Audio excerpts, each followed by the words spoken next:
Bismillahirrahmanirrahim. Assalamualaikum warahmatullahi wabarakatuh.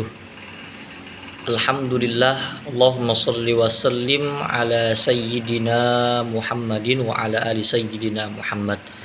Alhamdulillah, pada kesempatan kali ini perkenalkan, nama saya Zidan Imanuddin dari Fakultas Pendidikan Agama Islam, Prodi tentang Agama Islam dari Universitas Ibnu Khaldun Jakarta.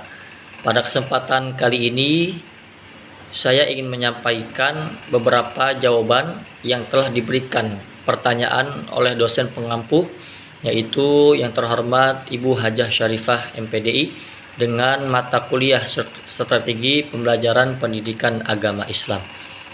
Berikut pertanyaan yang diajukan adalah 10 pertanyaan. Yang pertama, jelaskan langkah-langkah menetapkan strategi pembelajaran. Yang kedua, jelaskan maksud pepatah Arab, metode lebih penting daripada materi, tetapi guru lebih penting daripada metode. Yang ketiga, apa saja sih faktor-faktor pertimbangan strategi pembelajaran? Jelaskan satu persatu. Yang keempat, apa yang dimaksud dengan prinsip aktivitas dalam penggunaan strategi pembelajaran?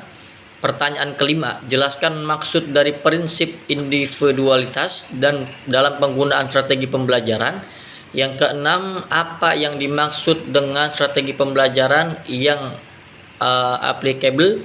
Yang ketujuh, apa yang dimaksud dengan taksonomi kognitif nalar? Yang kedelapan, apa yang dimaksud dengan fakta materi pembelajaran? Yang kesembilan, apa yang dengan fasilitas pembelajaran? Yang kesepuluh, apa yang dimaksud dengan integritas pembelajaran? Baiklah, akan saya jawab 10 pertanyaan tersebut. Yang pertama, langkah-langkah menetapkan strategi pembelajaran. Yang pertama, ada menetapkan tujuan pembelajaran. Yang kedua, ada menganalisis karakteristik peserta didiknya. Yang ketiga, dapat menentukan materi yang sesuai dengan yang diajarkan.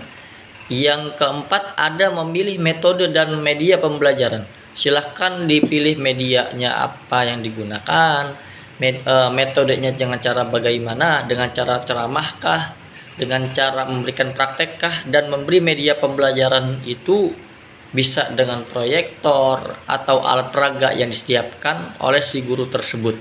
Lalu menetapkan langkah kegiatan pembelajaran.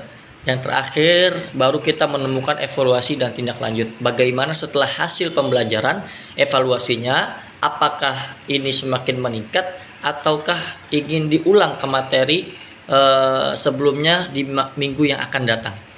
Lalu pertanyaan kedua, apa sih maksud dari pepatah Arab yang mengatakan metode itu lebih penting daripada materi, tetapi guru lebih penting daripada metode? Maksudnya itu, metode membantu menyampaikan materi dengan baik, namun peran guru jauh lebih penting karena guru menjadi teladan dan pengarah dan penggerak keberhasilan belajar. Ini persamaan sama saja ketika kita sedang bertanya di sosial media, di Google atau ChatGPT. Itu hanya sekedar materi yang kita dapat, tetapi pelajaran yang kita dapat di guru-guru tersebut tidak ada, karena tidak ada yang menjadi teladan, tidak ada yang menjadi pengarah, tidak ada yang menjadi penggerak untuk kita ini menjadi motivasi yang lebih baik lagi. Begitu. Yang ketiga, pertanyaan ketiga, faktor-faktor pertimbangan strategi pembelajaran. Nah, di sini ada pada tujuan pembelajaran dahulu. Tujuannya ini untuk menentukan arah dan hasil yang diinginkannya.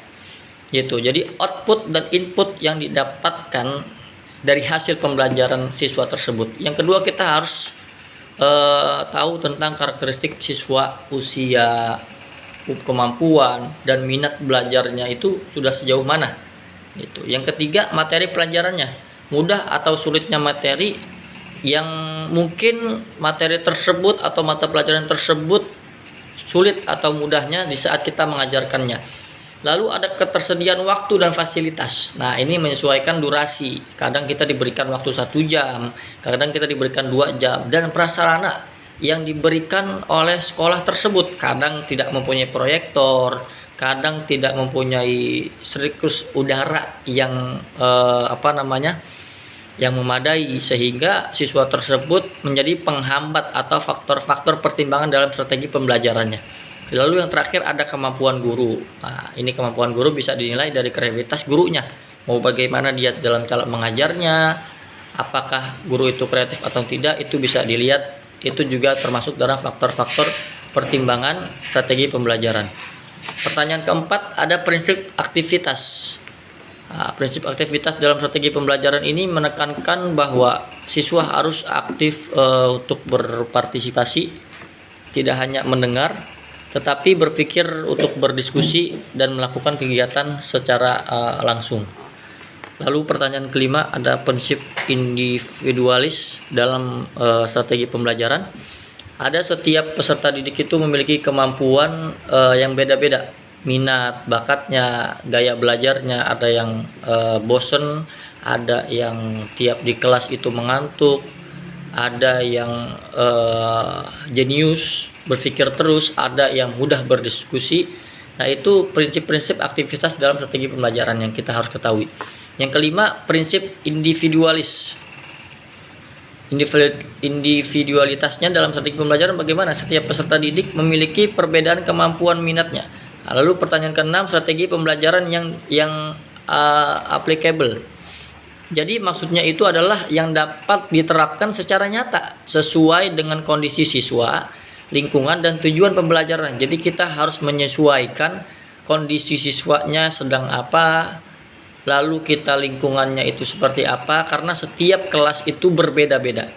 Itu. Yang ketujuh, taksonomi kognitif nalar. Merupakan kemampuan kita tingkatan untuk berpikir. Ini dari rendah ke tinggi, mengingat, memahami, menerapkan, menganalisis, mengevaluasi, dan menciptakan. Jadi ini tingkatan kemampuan berpikir. Apakah dia tipe orang yang cepat menghafal, ataukah dia orang yang cepat untuk memahami? Ini berbeda-beda di setiap siswa. Pertanyaan ke-8, fakta materi pembelajaran. Nah, ini merupakan informasi dasar atau data yang nyata yang menjadi dasar pengetahuannya, seperti tanggal, nama, lalu rumus dan istilah-istilah penting. Jadi rumus yang kita ajarkan seperti matematika atau istilah-istilah dalam sejarah-sejarah yang kita ajarkan, nah itu penting untuk fakta materi dalam pembelajaran. Yang ke-9, ada fasilitas pembelajaran yang mendukung, seperti yang terutama kali adalah kegiatan belajar mengajar. Seperti apa? Yaitu ruang kelas, alat peraga, media digital, dan sumber belajar yang diberikan kepada siswa. Nah, jadi semua itu kalau bisa prasarana oleh sekolah tersebut, maka akan mendukung kegiatan belajar mengajar secara terbaik kepada siswa tersebut. Lalu pertanyaan terakhir adalah integritas pembelajaran. Nah, integritas ini merupakan kesatuan dari tujuan, materi, metode, media, dan evaluasi yang saling mendukung agar proses belajar itu dapat efektif dan utuh menjadi yang lebih baik. Mungkin itu jawaban yang diberikan kepada saya atas pertanyaan-pertanyaan oleh dosen Ibu pengampu, yaitu Ibu Hajah Syarifah MPDI. Terima kasih banyak yang sudah menonton dan sudah mendengar. Mudah-mudahan kita semua selalu diberikan kesehatan oleh Allah Subhanahu wa taala. Sekian dan terima kasih. Wassalamualaikum warahmatullahi wabarakatuh.